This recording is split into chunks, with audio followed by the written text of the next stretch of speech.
Good day everyone, I am Sheila Marie F. Morales. So this is the continuation of the report about learners with difficulty moving or walking. Children normally develop the ability to sit up, stand, walk, and talk at predictable ages.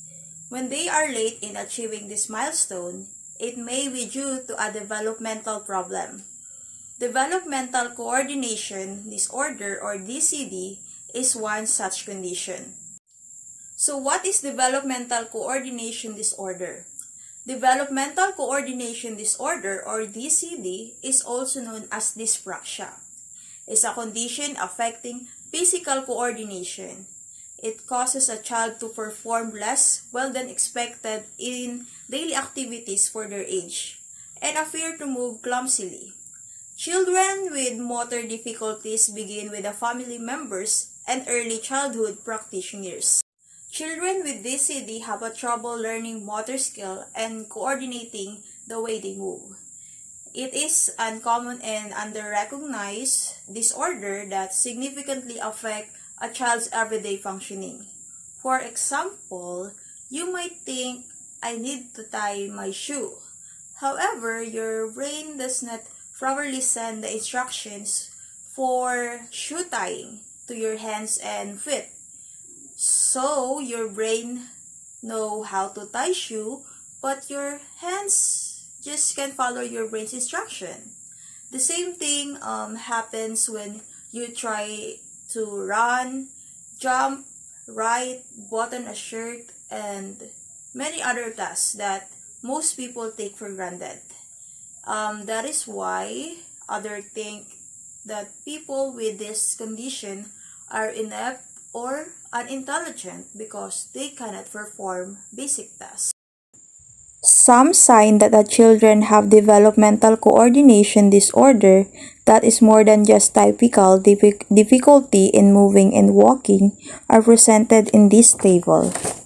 In early childhood, the signs are difficulty in tying shoelaces, buttoning shirt, using spoon and fork, getting dressed, problem in jumping, catching, kicking a ball, fall over, and to drop things.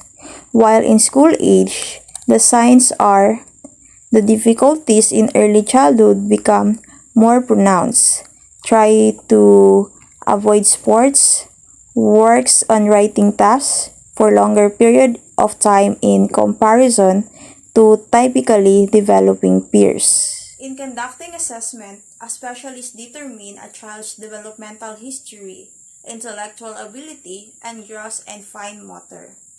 To differentiate between the gross motor skill and fine motor skill, so gross motor skill involve the use of large muscle in the body to coordinate body movement, which includes throwing, jumping, walking, running, and maintaining balance. So why are gross motor skills are important? Because gross motor skills is enable children to perform everyday functions. Gross motor skills abilities also have an influence on other everyday function. Without fair gross motor skill, a child will struggle with many day-to-day tasks such as eating, packing away their toys, and getting onto and off the toilet. On the other hand, fine motor skills involve the use of smaller muscles that are needed in the activities like writing, tying shoelaces, and buttoning shirt. The ability to accomplish self-care and everyday tasks by using fine motor skills helps a child's self-esteem and confidence grow. It is important to work with children early on to help fine motor skills develop at a young age. Fine motor skills improve with practice, so the earlier the better. So now, let's proceed to stereotypic movement disorder or SMD. Stereotypic movement disorder is a condition in which a person makes repetitive purposeless movement. This can be a hand waving, body rocking, or head banging. The movement interfere with a normal activity or may cause bodily harm. In some cases, the movements may result in self-injury. For this behavior to be considered a disorder, the repetitive movement must continue for at least 4 weeks, and they must interfere with the person's normal daily functioning. This disorder most often affect children with autism, intellectual disabilities, or developmental disabilities. Specialists classified SMD as primary and secondary.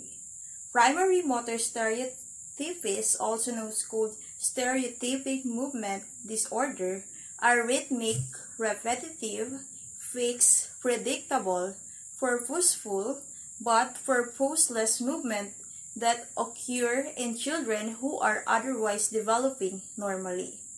While secondary motor stereotypies occurring in children who have developmental condition such as autism, mental retardation, or vision or hearing impairments. So now let's proceed to learning characteristic. Motor difficulties and disability are known to significantly affect a child's ability to perform daily activities, which include memory, perception and processing, planning, carrying out coordinated movements.